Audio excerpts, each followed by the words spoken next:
अस्सलाम वालेकुम बच्चों, क्या हाल है। उम्मीद है खैरियत से होंगे। आज हम पढ़ेंगे how to make notes for the science subjects. ये जो टॉपिक है ये आपकी लाइफ चेंजिंग टॉपिक होगा, क्योंकि जो बच्चे अब तक नोट्स नहीं बनाते उनको इसकी अफादियत का अंदाजा नहीं है, लेकिन इसकी एफिशिएंसी बहुत ज्यादा है। यानी कि अगर आप इस्तेमाल करेंगे अपने ही बनाए हुए नोट्स को तो आपके मार्क्स की जो चेंज है वो इंतहाई ज्यादा होगी। और यकीनन अगर आप टॉप करना चाहते हैं तो फिर आपको ये करना ही पड़ेगा। तो आज नोट्स से रिलेटेड जो बातें अहम हैं, किस तरह से बनाने हैं, किस तरह के होते हैं और किस तरह से आपको ये हेल्पफुल रहेंगे, इन सब पर बातें होंगी। तो चलते हैं आज की अहम अहम पॉइंट्स की तरफ। सबसे पहले हम बात करेंगे why making note is important, यानी नोट्स को बनाना क्यों अहम है।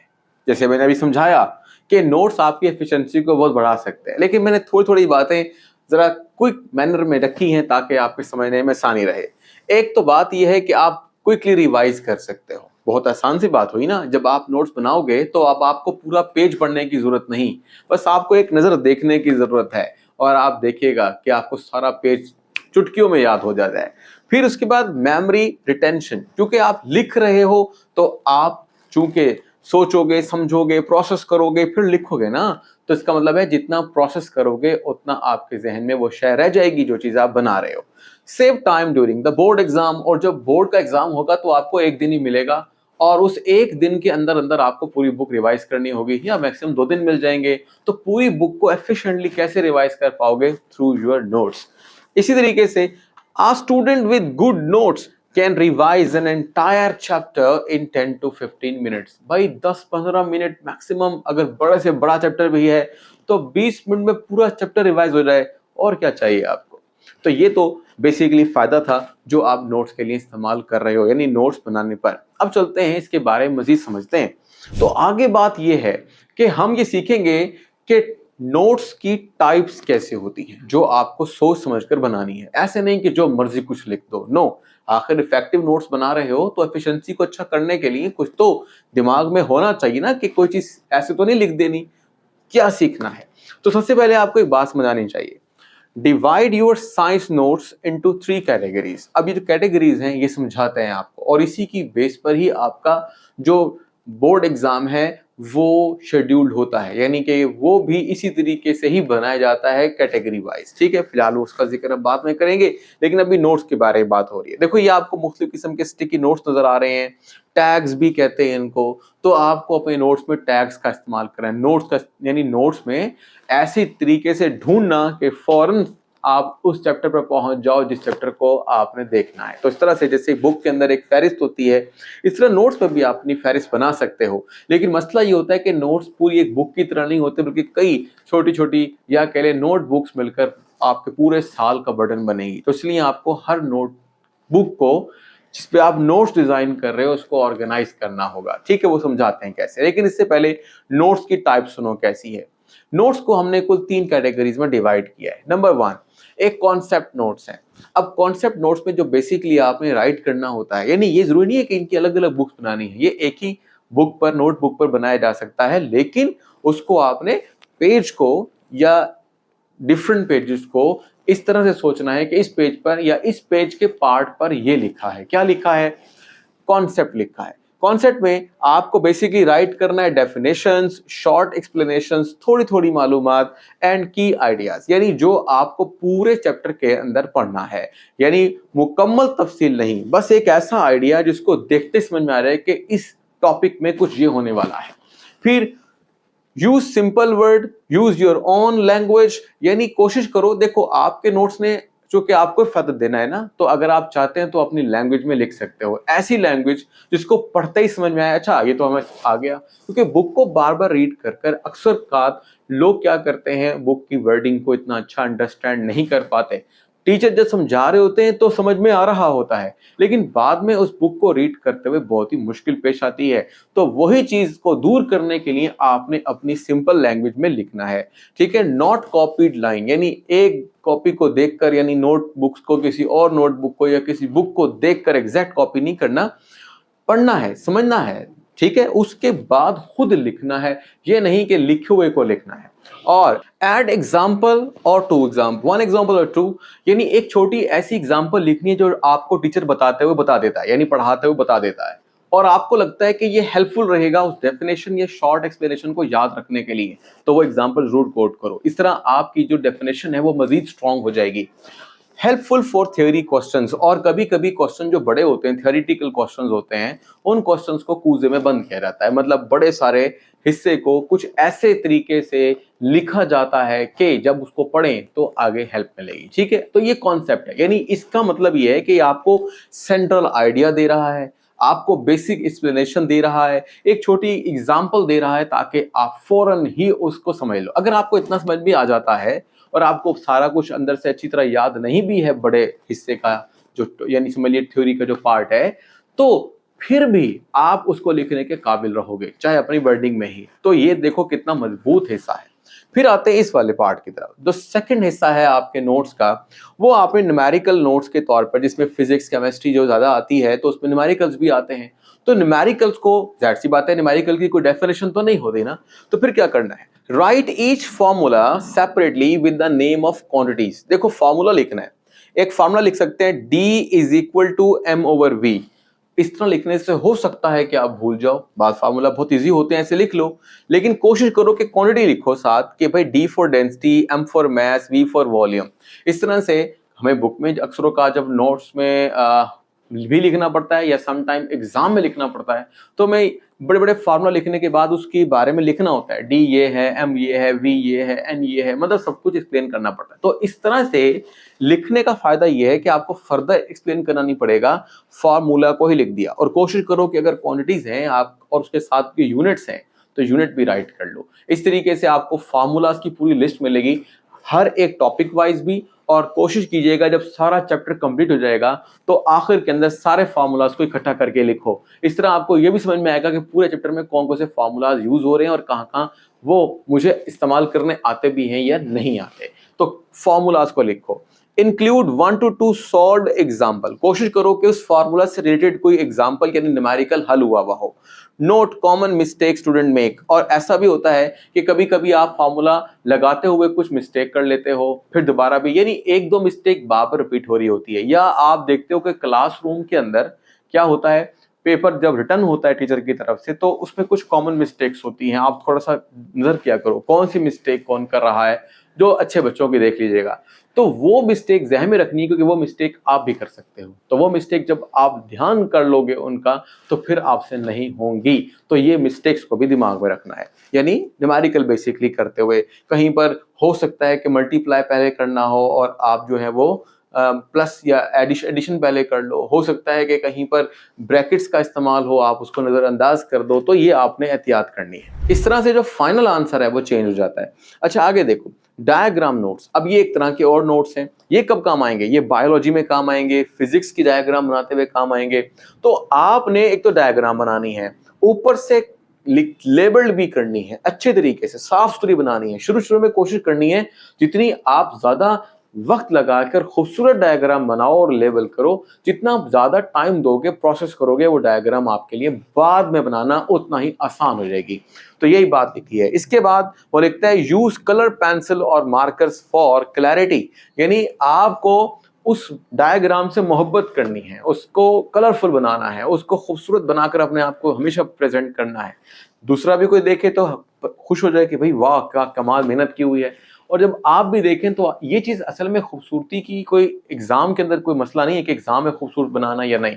असल में ये चीज आपको कॉन्फिडेंस देती है, आपको याद करने में हेल्प करती है। अब अगर आप तेजी से भी बना लोगे डायग्राम को कोई इशू नहीं है बोर्ड के अंदर, लेकिन वो तभी बना पाओगे ना जब आप उसको अच्छे याद कर पाओगे। तो याद करने के लिए आपको प्रैक्टिस करनी पड़ेगी, और प्रैक्टिस भी ऐसी करो कि कमाल करो। ठीक है, तो साल पूरा है आपके पास, पूरे साल के अंदर आपने ये काम करते जाना है। जैसे जैसे करते जाओगे आगे आगे आपको मजीद इसका समर या फल मिलता रहेगा।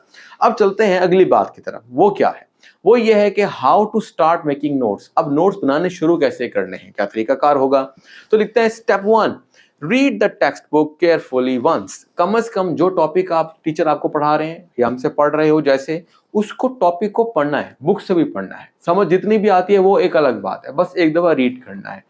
फिर क्या करोगे, अंडरलाइन और हाईलाइट्स द इंपॉर्टेंट पॉइंट्स, और आपने पॉइंट्स जो भी दरमियान में आ रहे हैं, आपको लगता है कि ये एक ऐसा पॉइंट जो डिफिकल्ट है, ये मैं भूल सकता हूँ, ये याद करना ही चाहिए, क्योंकि अब आपको थोड़ा बहुत अंदाजा हो जाता है पढ़ते हुए। फार्मूलाज आ रहे हैं, डेफिनेशंस आ रही हैं, उन सबको आपने हाईलाइट या अंडरलाइन करना है, ताकि आपको अंदाजा हो कि इस टॉपिक में ये कुछ ज्यादा अहम रहेगा।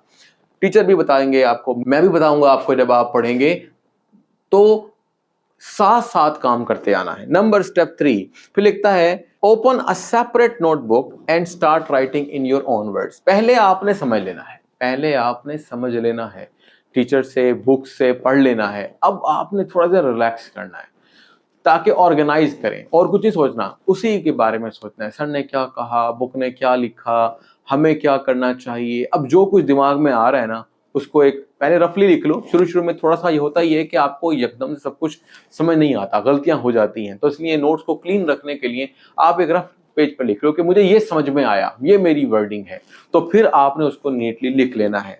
शुरू में ये डिफिकल्ट होगा, बाद में ये इतना आसान हो जाएगा आपके लिए नोट्स बनाते बनाते कि आप खुद को रफ लिखने की जरूरत नहीं पड़ेगी। आप खुद थोड़ा सा सोचेंगे, आपको ज्यादा देर बैठना भी नहीं पड़ेगा, आप बस जैसे ही पढ़ोगे फौरन ही आप लिखना शुरू कर दोगे।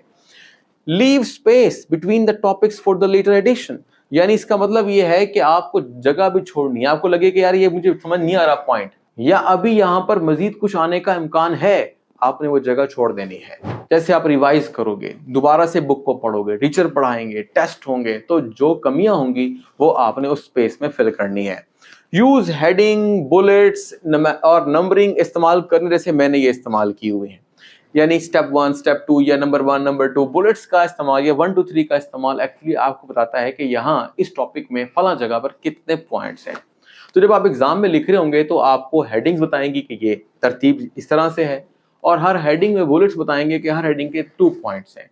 ये क्या होता है, ये बहुत ही इंपॉर्टेंट होता है, क्योंकि जब टीचर पेपर चेक करता है तो वो कीवर्ड्स पर पेपर चेक करता है, वो पूरा पेपर रीड नहीं करता।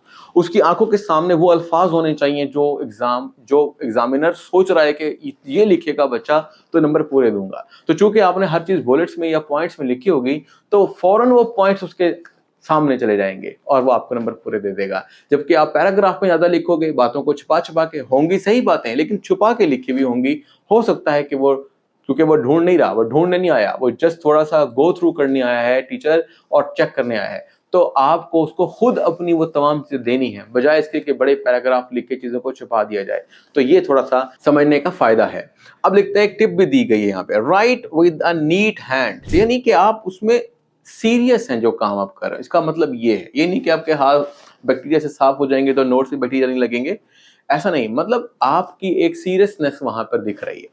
Good notes save time and motivate you to study. जब भी आप देखो, आप गंदी राइटिंग में ना लिखो, जल्दी जल्दी गिच मकोड़े ना लगाओ, जितना नीट एंड क्लीन होगा उतना आपका दिल लगेगा उस काम को मजीद करने में और जो लिखा गया उसको पढ़ने में।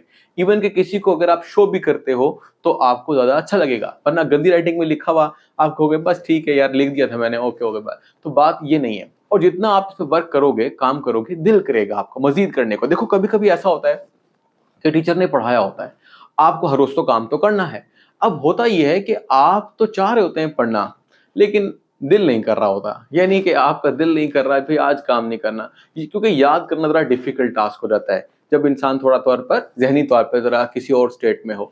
लेकिन लिख सकता है वो, तो आप बेदिली से भी लिखोगे ना, लिखो नीट क्लीन, बेदिली से भी लिख लोगे तो आज का काम तो हो गया ना, कल रिवाइज कर लेना, तो इस तरीके से वो याद हो जाएगा। इस तरह आप ये नहीं कि जैसे बच्चे जो नोट्स नहीं बनाते, वो सिर्फ याद करते हैं रोजाना का काम, उनको लगता है कि याद करने से सारा काम ठीक हो जाता है। तो बात यह है कि वो याद जिस दिन नहीं करेंगे उस दिन का काम खत्म। लेकिन जो लोग याद कर भी रहे हैं और नोट्स भी बना रहे हैं, तो याद नहीं भी करेंगे तो नोट्स उनकी हेल्प कर देंगे, और उनको बाजों का नोट्स बनाते बनाते ही दिल करता है कि याद कर लें, पढ़ लें। ठीक है, तो आप देखिएगा बड़ा फायदा होगा इसके अंदर। अब चलते हैं मजीद आगे। एक और पॉइंट है, smart tricks to make notes easy to revise. अब आपने चूंकि नोट्स सिर्फ लिखने के लिए तो नहीं बनाने ना, याद भी करना है, रिवीजन करनी है, तो उसके लिए चंद एक बातें हैं। यूज सिंबल एंड एरोज, यानी कि बजाय is, are, am, that, to, have, यानी इस तरह के अल्फाजों को हज़फ कर सकते हो एरो लगाकर। For example this is a process, तो आप लिखो प्रोसेस एरो। आगे मिसाल के तौर पर इन विच मॉलिक्यूल इवेपोरेट, तो एरो लगा के लिखो मॉलिक्यूल इवेपोरेट। तो इसका मतलब ये हुआ कि बड़ी बड़ी डेफिनेशंस और पैराग्राफ को चंद एरोज या सिंबल्स की मदद से आप छोटा कर सकते हो। एब्रीवेशन बना लो अपने खुद की, जैसे वर्ड है हाइब्रिडाइजेशन, तो आप उसका HYBD लिख लो, हाइब्रिडाइजेशन हो जाएगी। तो आप अपने खुद के बना, ऐसा बनाओ, भूलना ना, ऐसे अल्फाज को छोटा करके नए एब्रीवेशंस बनाओ जो आपको फौरन समझ में आ जाए। तो इस तरह से भी आप जल्दी जल्दी से काम निकाल सकते हो। और केमिकल रिएक्शंस को आप कोशिश करो, अगर कहीं लिखा हुआ है कि when hydrochloric acid react with the sodium hydroxide, तो आप डायरेक्ट लिखो HCl+NaOH। इस तरीके से क्या होगा, बड़े जुमले छोटे हो जाएंगे, मुख्तसर हो जाएंगे। Highlight keyword using the colour highlighter, अपने हाइलाइटर की भी एक की रख लो, यानी आपके पास दो हाइलाइटर हो, जैसे कि एक येलो और एक पिंक हो या कोई ब्लू हो जो आप इस्तेमाल करते हो। तो एक को डेफिनेशन के लिए रख लो और एक को एमसीक्यूज के लिए रख लो, कम से कम दो, इस तरह से की बन जाएगी। तो आपको पता चलेगा कि मेरे पास इस जगह पर इतने एमसीक्यूज हैं और इतने शॉर्ट क्वेश्चंस हैं, ठीक है। और अगर बोर्ड के लिए सवाल आ रहा है तो पर बोर्ड भी लिख दो पेंसिल से, या अलग एक हाइलाइटर ले लो। इस तरीके से होता यह है कि आप डिफरेंट कोडिंग कर सकते हो, इसे कहते हैं कलर कोडिंग। तो ये एक तो खूबसूरत लगती है, जैसे कि यहाँ भी एक कलर कोडिंग हुई हुई है, इंपॉर्टेंट पॉइंट्स हाईलाइट हुए हुए हैं, और सबसे जो मेन हेडिंग है उसको अलग मैंने कलर में लिखा है। इस तरह से आप एक कलर स्कीम बना सकते हो, और उस कलर स्कीम के मुताबिक काम जब करोगे तो काम और आसान हो जाएगा।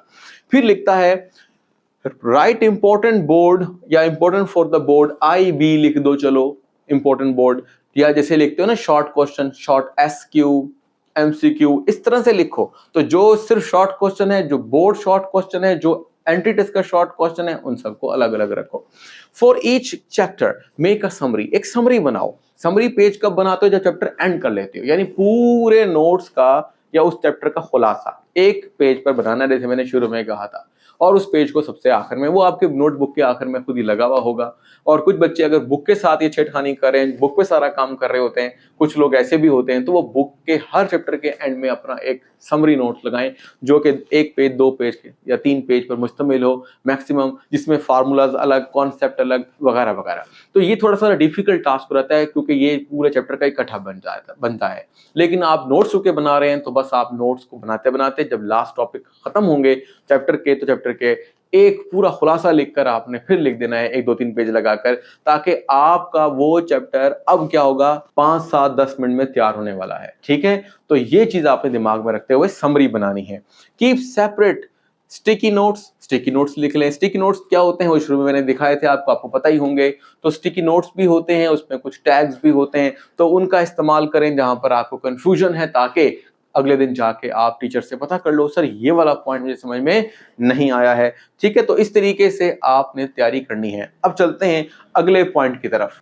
अगला पॉइंट ये कहता है कि आप सब्जेक्ट्स के मुताबिक थोड़ा थोड़ा सा जरा देखो, क्योंकि हर एक सब्जेक्ट दूसरे सब्जेक्ट से मुख्तलिफ होता है। तो दैट्स वाई यहां पे मैंने लिखा है कि सब्जेक्ट वाइज नोट्स टिप करते हैं। वो कैसे, अब देखो भाई, केमिस्ट्री, अब केमिस्ट्री की बात पहले करते हैं। डिवाइड नोट इनटू, अब आपके पास जो ज्यादा चीजें आ रही हैं, बार बार रिपीट हो रही हैं, और मेन चीजें हैं या मेन समझ लो पार्ट्स हैं ऑफ द क्वेश्चन, जैसे कि डेफिनेशन, इक्वेशन, न्यूमेरिकल्स, कॉन्सेप्ट्स, वो आपने करने। जो हम पढ़ा है ना वो जनरल था, वही चीजें हैं, कोई नई चीज नहीं आई है, लेकिन केमिस्ट्री के लिए थोड़ा सा जरा अलग कर दिया है, ताकि क्योंकि केमिस्ट्री में ये चीजें ज्यादा होती हैं। Always balance the chemical equation, जाहिर सी बात है, अब इक्वेशन फिजिक्स में तो नहीं आएगी, तो केमिस्ट्री में जब भी आप केमिकल इक्वेशन लिखो हमेशा बैलेंस में रखो। Highlight formulas and atomic symbols, और जो जो नए नए सिंबल्स आ रहे हैं, एटॉमिक नंबर्स आ रहे हैं, मैसेज आ रहे हैं, उनको हाईलाइट करो। फिजिक्स ये आप बुक में कर रहे हो, ठीक है, और फिर उन्हें उठाकर अपने नोट्स में लाके लेकर आओगे, ताकि बुक्स भी तैयार होती रहे साथ साथ, ताकि एंट्री टेस्ट के वक्त फायदा हो, और नोट्स भी तैयार हो रहे हैं ताकि आप बेसिकली उसका नॉलेज ले सको, कॉन्सेप्ट ले सको, और एग्जाम के लिए प्रिपेयर कर सको। All right all formulas and their units, क्योंकि यूनिट का बहुत ज्यादा फिजिक्स के अंदर क्या होता है, रोल होता है, और इसके नंबर भी कट जाते हैं। यानी जब भी आपके पास कोई क्वांटिटी का आंसर आ जाता है तो आप यूनिट लाजमी लिखो। तो यूनिट को आपने स्पेशल अटेंशन देनी है फिजिक्स में, केमिस्ट्री में भी देनी है, ठीक है, लेकिन केमिस्ट्री में बाजूकात अगर हम नहीं लिखते, बस फाइनल आंसर के साथ भी लिख दो तो काम चलता है। Include one solve numerical example, और कोशिश करो कि अगर फार्मूला लिखा गया है तो उसके रिलेटेड कुछ एग्जाम्पल भी लिख दो। ड्रॉ नीट डायग्राम, अगर उससे रिलेटेड, उस टॉपिक में रिलेटेड कोई डायग्राम है, सर्कल है, ठीक है ना, या कोई ट्राइंगल बेस्ड कोई डायग्राम है, तो वो आपने जरूर बनानी है। फिर बायोलॉजी में देखो, focus on a definition, labelling, क्योंकि वहां पर डायग्राम होती है तो फिर आपको लेबल डायग्राम बनानी होनी चाहिए। शॉर्ट एक्सप्लेनेशन लिख देनी चाहिए कि भाई देखो, एक डायग्राम बनाई, डायग्राम के साथ लेबल किया, फॉर एग्जांपल लिखा माइटोकॉन्ड्रिया, सेल की डायग्राम है, माइटोकॉन्ड्रिया आपने लिखा, तो उसके नीचे छोटे से लिख दो माइटोकॉन्ड्रिया प्रोड्यूसेस, तो लिखो produces energy for the cell. तो इस तरह से लेबलिंग भी हो गई और फंक्शन भी साथ साथ दर्ज हो गए। और अगर आपको लगता है कि इसकी एक अकरेंस वो कहां पर होता है, छोटी छोटी मालूमात दो दो तीन तीन पॉइंट्स में लिख लो, तो डायग्राम में सारा क्वेश्चन हल हो जाता है। यही बायोलॉजी की अहम तरीन हिस्सा है। कुछ लोगों को डायग्राम अच्छी बनानी नहीं आती, वो बार बार प्रैक्टिस करें, क्योंकि इसके अगर आपने नहीं बनाए, मतलब इसके बगैर आपका पेपर कंप्लीट नहीं होगा। यानी without diagram biology is incomplete. और यही आपके एग्जाम में, बोर्ड पेपर में बहुत ही हेल्प भी करेगी डायग्राम, और टीचर को फुल नंबर देने में मजबूर भी करेगी।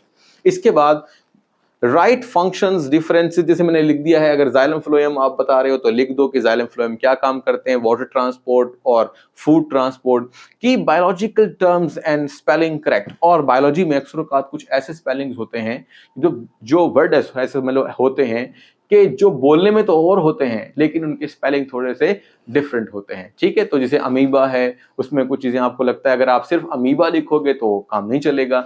इसी तरीके से फ्लैजेला है, कहीं पर डबल एल है, कहीं पर, ठीक है, कहीं पर नहीं है। तो ये इस तरीके से चलते हुए आपने हर एक वर्डिंग पर भी ध्यान देना है, और वो गलत नहीं होनी चाहिए। यानी यहाँ पर स्पेलिंग मिस्टेक भी नहीं होनी चाहिए। तो बायोलॉजी इसलिए भी अहमियत पकड़ लेती है, क्योंकि बाज बच्चे स्पेलिंग में थोड़े कमजोर होते हैं, तो वो जगह जगह गलती करते हैं और टीचर समझता है कि बच्चा सीरियस नहीं है। हाँ जी, अब आते हैं नेक्स्ट पॉइंट पर।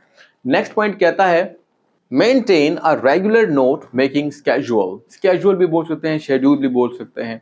अब बात यहाँ पर यह है कि आपने एक खास वक्त में बैठकर लिखना है। ऐसे वक्त में बैठकर लिखना है जब आप काफी कूल एंड काम हो, आप फ्रेश हो, ताकि आप अच्छे से अच्छा काम कर सको। वैसे लिखने का अमल उस वक्त भी किया जा सकता है जब आप काफी थके हुए हो, ठीक है, क्योंकि ये काम उस वक्त करना कोई मुश्किल नहीं होगी, याद नहीं कर रहे हो, लेकिन प्रोसेस जितना अच्छा करोगे उतना नोट मेकिंग अच्छी होगी। तो यहाँ पर चंद एक बातें लिखी हैं। डोंट वेट टिल एग्जाम, ये ना हो लिख लेंगे बड़ा टाइम पड़ा है, नहीं, ऐसे नहीं। कोशिश करो कि आपने, देखो वैसे तो डेली लिखो, अच्छी बात ये है। अगर आपका कोई ऐसा प्रोसेस बना हुआ है कि आप डेली इतना वक्त नहीं दे पा रहे हो, तो एक दिन ऐसा रखो कि जिसमें आपने फुली नोट्स सबके लिखने हैं। लेकिन वो थोड़ा सी तरह डिफिकल्ट हो जाता है, वो मैं इतना अच्छा नहीं समझता। बट डेली का मतलब भी होता है, डेली का मतलब ये होता है कि फॉर एग्जांपल एक टीचर है, उसने आपको आज पढ़ा दिया, मैंने आपको लेक्चर डिलीवर किया, आपने आज नोट बना लिए, ठीक। कल फॉर एग्जांपल हमने लेक्चर डिलीवर नहीं किया, तो आप कल ना बनाओ। यानी जैसे जैसे आप पढ़ते जाओ वैसे वैसे नोट्स डिजाइन होते रहे। तो कभी फिजिक्स पढ़ ली, कभी केमिस्ट्री पढ़ ली, कभी दोनों तीनों सब्जेक्ट इकट्ठे हो गए, तो इस तरीके से आपने उसे बना लेना है। लेकिन अगर आप एक टाइम रख लो कि मैंने 2 घंटे या 3 घंटे नोट्स मेकिंग को देने हैं, तो क्या होगा, फिर उसमें जितना भी काम हो जाए, तो आप डेली जो के कर रहे हो, तो वीक के एंड में इंशाल्लाह सारा कुछ ही खत्म हो जाएगा। तो ये आप पर डिपेंड करता है कि सबसे अच्छा टाइम आप क्या समझते हो। फिर लिखता है revise your notes every Sunday. और ये चीज बहुत अहम है, ये मैंने आपको अपने लास्ट लेक्चर में बताया था कि आप जब तक रिवाइज नहीं करोगे उस वक्त तक आप बोर्ड में अच्छा यानी स्कोर नहीं कर सकते हो। तो जो आप लिख रहे हो ना, आज लिख रहे हो ना, कोशिश करो हर रोज 1 घंटा आपने किसका निकाल लिया, रिवीजन का। तो नोट्स बनाते बनाते आपको याद हो जाएगा, बहुत अच्छा। लेकिन अगले दिन जब आप उसको रिवाइज करोगे तो वो जो थोड़ा कच्चा पक्का भी है तो पक्का पक्का हो जाएगा। तो रिवीजन का एक अलग से घंटा रखो, तो जो आपने पहले लिख लिया है वो रिवाइज भी करो।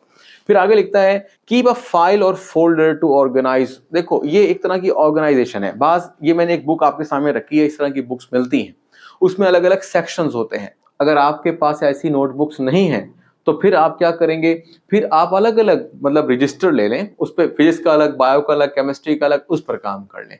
और ये थोड़ा सा डिफिकल्ट होता है क्योंकि ज़्यादा सामान उठा के कॉलेज ले जाना या स्कूल ले जाना डिफिकल्ट हो जाता है सम टाइम। तो बात यह है कि आप उसको ज़रा ऑर्गेनाइज कर लो, एक मोटा रजिस्टर ले लो, उसमें अलग अलग पार्ट बना लो।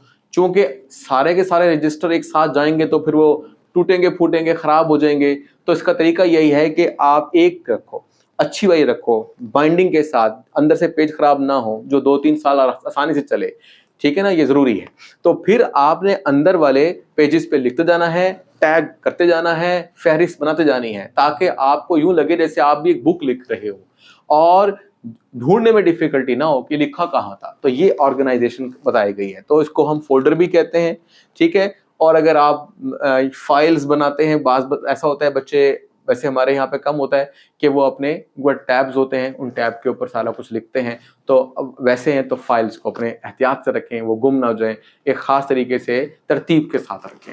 अच्छा जी, एक और पॉइंट आ रहा है, एक और पॉइंट ये आ रहा है, benefits of self made notes. अब मैं शुरू से बता रहा हूं, दोबारा से बता रहा हूं, क्या बता रहा हूं कि नोट बनाने का क्या फायदा है। तो नोट्स में सेव टाइम बिफोर एग्जाम, यानी कि आप एग्जाम देते हुए आपको पूरी पूरी बुक रिवाइज करने की जरूरत नहीं है, चंद घंटों में ही सारा याद हो जाएगा, दोबारा से दोहराया जाएगा।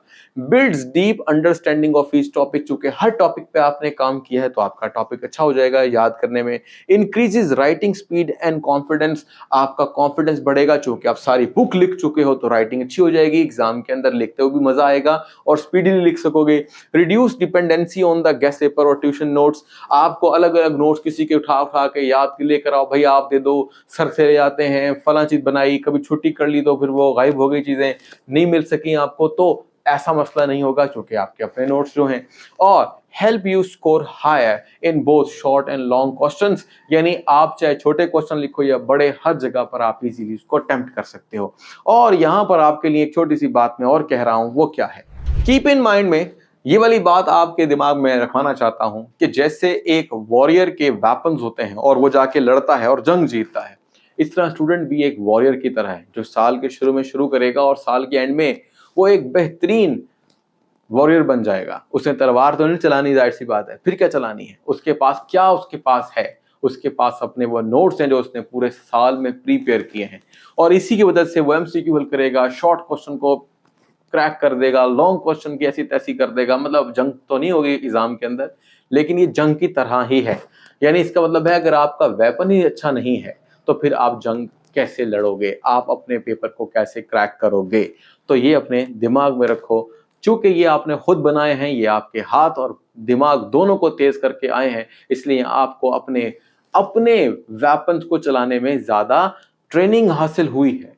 अगर आप किसी दूसरे के नोट्स उठा लोगे तो आप उसको इतना अच्छा राइट नहीं कर सकते। तो यहां तक था आज का छोटा सा टॉपिक।